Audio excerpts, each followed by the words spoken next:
te 8 lat to było piękne przeżycie. Od pierwszej klasy wszystko pamiętam, wszystkie wspomnienia. Nauka? Trochę było nauki, ale ważne są wspomnienia i ważni są ludzie, a nie nauka. Na pewno chwile spędzone na pewno tak oczywiście tak z innymi osobami, tak z jednej i drugiej klasy. No bardzo fajni ludzie po prostu, da się z nimi pogadać. Ja pamiętam zakończenie trzecich klas. To naprawdę bardzo ciężko było nam to przeżyć, że teraz co? Teraz co prawda koleżance z pracy, no ale co mam oddać? No nie, nasze. Ja wierzę w to, że oni mimo mądrości już tej dojrzalszej i doświadczeń, że oni dalej mają te takie...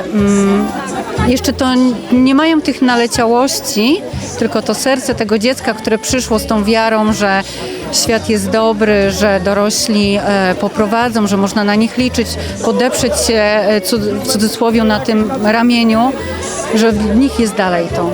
Jestem jej wychowawcą z 6 klasy, więc mam takie wrażenie, że ja weszłam do takiej rwącej rzeki. Dużo się działo, ale teraz ta rzeka tak powoli już dopływa do morza i się uspokaja. I teraz już jest tak spokojnie, płynnie, aż szkoda to kończyć teraz. Już tęsknię. Dla nas najfajniejsze były wycieczki. Na nich zgraliśmy się najbardziej. No ja uważam, że praca z chłopakami jest rewelacyjna. Faktycznie doświadczyłam tego pierwszy raz, że było ich aż tylu. Później doszły dziewczynki, bo to są zupełnie inne problemy. Myślę, że taki większy dystans, nie ma takich sytuacji, dzisiaj te lubię, tej nie lubię, stamtąd się pokłócę. No jakoś po prostu z chłopakami lepiej się dogadać, aczkolwiek od razu dodaję. Moje dziewczyny w tej klasie są takie same jak chłopcy. One są wyjątkowe. Właśnie też się rewelacyjnie dogadują z chłopakami. Z jednej strony ogromną radość, bo widać, jak dzieci nasze dorosły i się rozwinęły na każdym etapie, ale z drugiej strony nieco mam łezkę w oku, bo jednak takie ich dzieciństwo, takie kiedy byli jeszcze takimi małymi chłopcami, no już przemija. To już są prawie mężczyźni. I teraz coraz rzadziej mówię do nich dzieci, a coraz częściej młodzieży.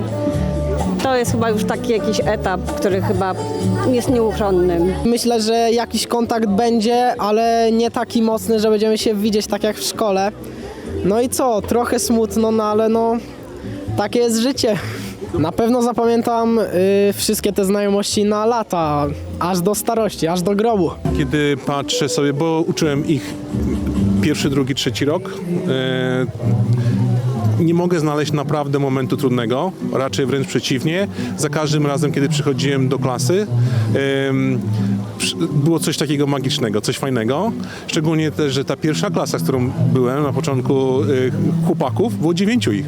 To było niesamowite. Później oczywiście doszły dziewczyny, ale ta klasa była niesamowita. To byli mali partyzanci po prostu, panowie pełni wigoru i za każdym razem było takie pytanie: panie Zbyszku, co dzisiaj nowego, w czym się pobawimy? Więc po prostu mega, mega super energia i to ja przeżyłem przez 3 lata, natomiast przez te 8 lat, kiedy postrzegałem ich, jak się rozwijają, jak zmieniają swoje życie, to po prostu dla mnie są to mali bohaterzy i naprawdę jestem tego przekonany, że tak będzie dalej.